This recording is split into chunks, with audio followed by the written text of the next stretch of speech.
আগের ভিডিওতে আমি বলেছিলাম আমার প্রতিবেশীরা আমারই এক টুকরো বারান্দার বাগানটাকে ভীষণ পছন্দ করে। আর সেই ভিডিওতে একজন কমেন্ট করেছে কি একদম বাগানের ছিরি, তা নিয়ে আবার এত মাতামাতি।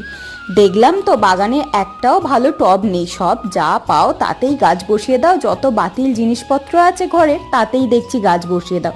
এত গাছ বসানোর থেকে ভালো 4-5টা গাছ এনে ভালো টব কিনে অ্যাস্থেটিকভাবে গাছ বসাও। আর এই ধরনের কমেন্ট আমার ভিডিওতে আসলে আমি দেখা মাত্রই সেগুলো ডিলিট করে দিই। আমার মোটিভ হচ্ছে গাছ বসানো। যে পয়সা আমি টবেতে ইনভেস্ট করব সেই পয়সা দিয়ে যদি আমি গাছ কিনি সেইটা আমার কাছে বেশি প্রায়োরিটি পায়।